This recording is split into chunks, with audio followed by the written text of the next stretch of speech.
मित्रांनो, जे नीटची तयारी करणारी विद्यार्थी आहेत तर त्यांच्यासाठी हा व्हिडिओ खूप महत्त्वाचा. ई गव्हर्नमेंट ॲप आहे NTA आणि या NTA ॲपमधून जर समजा आपल्या विद्यार्थ्यांना तयारी केली तर नक्कीच याचा स्कोअर इन्क्रीज होईल. बघा, आपल्याला प्ले स्टोअरला जायचं आहे आणि प्ले स्टोअरला गेल्याच्या नंतर आपण NTA असं सर्च करणार आहे.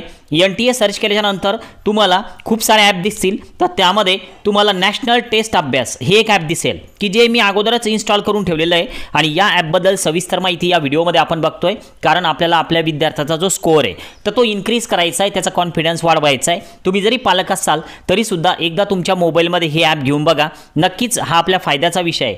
आणि बघा, ज्यावेळेस आपण या ॲपवर क्लिक करणार म्हणजे थोडक्यात या नॅशनल टेस्ट अभ्यासवर क्लिक करणार तर त्यावेळेस आपल्याला हे इन्स्टॉल करायचं आहे. मी अगोदरच इन्स्टॉल करून ठेवलेलं आहे तर त्यामुळे मला ओपन असं एक ऑप्शन आलेलं दिसतं. बघा, ज्यावेळेस आपण ओपनवर क्लिक करणार तर त्यावेळेस आपल्याला नॅशनल टेस्ट अभ्यासचं एक ॲप ओपन झालेलं दिसेल. तर यामध्ये सुरुवातीला तुम्हाला साइन अप जे आहे तर हे साइन अप करावं लागेल. म्हणजे डायरेक्ट तुमचं लॉग इन नाही होणार, तर सुरुवातीला आपल्याला साइन अप करावं लागतं. साइन अप करत असताना तुम्ही तुमचं नाव या ठिकाणी टाकायचं आहे, दिलेलं दिसतं तुम्हाला, नाव टाकायचं आहे सुरुवातीला तुम्हाला. आता यानंतर जी फील्ड आहे तर ती या ठिकाणी इंजिनिअरिंग आलेली ऑटोमॅटिक. तर याला इंजिनिअरिंग न करताना हा जो ॲरो दिसतोय तुम्हाला इकडे छोटा, तर यावर क्लिक करा. ज्यावेळेस तुम्ही यावर क्लिक करणार आहात तर त्यावेळेस सेकंड नंबरला तुम्हाला मेडिकलचं ऑप्शन आलेलं दिसतं. मेडिकलच्या ऑप्शनवर आपण क्लिक करूया. हे मेडिकल सिलेक्ट केलं आपण. सुरुवातीला तर विद्यार्थ्याचं नाव तुम्हाला इथे टाकायचं आहे, नंतर मेडिकल असा ऑप्शन सिलेक्ट करायचं आहे. तुमचा मेल ID टाका.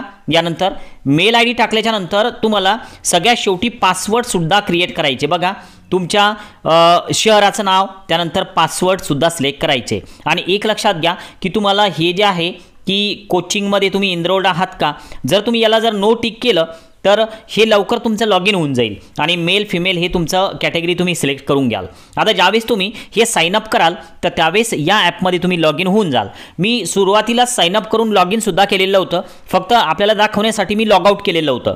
आता मी याचं लॉग इन करतोय. मी सुरुवातीला या ठिकाणी मेल ID ओके आणि पासवर्ड टाकतोय आणि लॉग इनवर क्लिक करतोय. लॉग इन झाल्याच्या नंतर आपल्याला ॲपचं जे पेज बघायला मिळतंय तर त्यामध्ये सुरुवातीला बायोलॉजीच्या टेस्ट आहेत की ज्या 37 टेस्ट आहे. ओके, यानंतर केमिस्ट्रीच्या टेस्ट आहे की ज्या 20 आहेत. यानंतर फुल सिलेबस टेस्ट आहे 114. ओके, आणि यानंतरच्या ज्या टेस्ट आहे फुल टेस्ट की ज्या आहेत 206 आणि फिजिक्सच्या चॅप्टर वाईज टेस्ट आहे 17. नक्कीच या टेस्टचा आपल्या विद्यार्थ्याला फायदा होणार आहे. आपण काय करूया तर सुरुवातीला 1 बाय 1 मी जर समजा फुल टेस्टवर क्लिक केलं, बघा 206 टेस्ट आहे, यावर जर का मी क्लिक केलं तर बघा काय होणार आहे. तुम्ही स्वतः तुमच्या मोबाईलमध्ये ॲप डाउनलोड करा तुमच्या मेल ID वरून. विद्यार्थी जरी सोबत नसला तरी चालेल, फक्त या ॲपला एकदा तुम्ही बघाल. खूप चांगला ॲप आहे, आपल्या विद्यार्थ्याला याचा नक्कीच फायदा होईल. ई गव्हर्नमेंटचा ॲप आहे. बघा, सुरुवातीला तर ही जी टेस्ट आहे तर ही टेस्ट की जी आपल्याला टाईमसुद्धा दिलेला आहे त्यामध्ये की नेमका किती टाईम दिलेला दिसतो. बघा, या ठिकाणी आपल्याला 180 मिनिट दिलेलं दिसतं. ठीक आहे, हे बघा, हे 180 मिनिट दिलेलं दिसतं आपल्याला. आपण काय करूया तर या टेस्टवर क्लिक करूया. ठीक आहे, या टेस्टवर क्लिक कुठं करायचं नेमकं तर हे जे डाउनलोडचं ऑप्शन आहे तर इकडं मी क्लिक करतोय.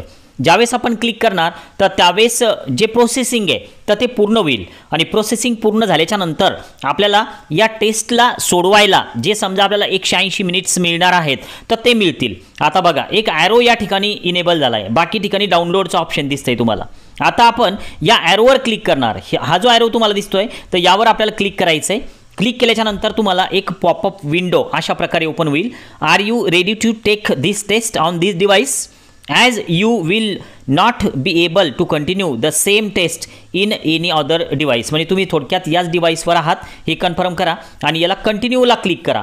कंटिन्यू क्लिक केल्याच्या नंतर तुम्हाला काय करायचं आणि काय नाही करायचं त्या गाईडलाईन देण्यात आलेलं आहे.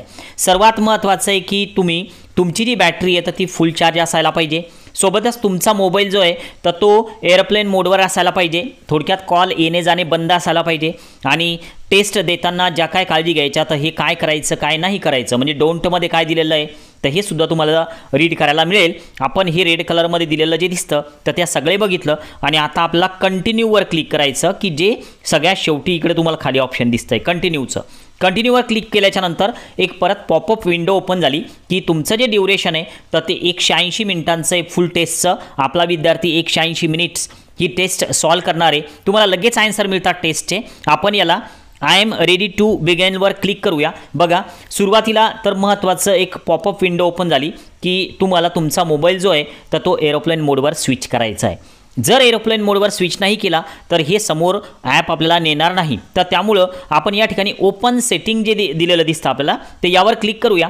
ज्यावेळेस आपण क्लिक करणार तर त्यावेळेस एरोप्लेन मोड इनेबल करायचं आहे. ठीक आहे, मी एरोप्लेन मोड इनेबल केला आहे आणि परत बॅक गेलो आहे. तर बॅक गेल्याच्यानंतर परत एक क्लिक केल्याच्यानंतर टेस्ट स्टार्ट झालेली दिसते आपल्याला आणि जो मोड आहे तर तो एरोप्लेन मोड दिलेला दिसतो आपल्याला आणि आता ही टेस्ट स्टार्ट झाली. बघा क्वेश्चन नंबर फर्स्ट, ठीक आहे ना, क्वेश्चन नंबर फर्स्टमध्ये तुम्हाला फक्त काय करायचं, जे काय चॉईस आहे तुमचं आपल्या विद्यार्थ्याचं, जसं की समजा एक डेमो म्हणून मी दाखवतोय, आन्सर करेक्ट आहे असा विषय नाही. आपण जर थर्ड नंबरवर सीवर क्लिक केलं तर इकडं खाली तुम्हाला सेव्ह अँड नेक्स्टचं बटन दिसतंय. बघा सेव्ह अँड नेक्स्टचं बटन सगळ्यात शेवटी इकडे या कोपऱ्यामध्ये तुम्हाला येईल. बघा कोपऱ्यामध्ये, तर याला सेव्ह अँड नेक्स्टवर क्लिक करायचं, लगेच तुमचा दुसरा क्वेश्चन ओपन होईल. तर याला सुद्धा तुम्ही डी जर ऑप्शन सिलेक्ट करा, सी करा, म्हणजे तुम्हाला कोणतं करेक्ट वाटतं तर हे बघा. आणि ज्यावेळेस तुमचे सर्व प्रश्न सॉल्व्ह होतील तर त्यावेळेस तुम्हाला लगेच रिझल्टसुद्धा बघायला मिळेल की आपल्या विद्यार्थ्यांना यामध्ये किती मार्क्स मिळवलेले आहे. बघा बायोलॉजीचे क्वेश्चन आहे, फिजिक्सचे सुद्धा क्वेश्चन आहे, सध्या केमिस्ट्रीचे आलेले आहे आपल्यासमोर. ज्यावेळेस तुम्ही फायनलवरती इकडं सबमिट करणार आहात तर त्यावेळेस तुम्हाला टेस्टचा रिझल्ट मिळून जाईल. आपला विद्यार्थी कुठपर्यंत आहे सध्या तर हे आपल्याला लगेच कळेल. आज आपण या ठिकाणी थांबूया. व्हिडिओ इन्फॉर्मेटिव्ह वाटला असेल तर चॅनलला सबस्क्राईब करायला विसरू नका. पेड काउन्सिलिंग सुरू आहे, डिस्क्रिप्शनमध्ये व्हिडिओ आहे, नक्कीच तुम्हाला करायचं असेल तर तो व्हिडिओ एकदा बघून घ्याल. व्हिडिओला लाईक करायला विसरू नका. थांबूया, बाय.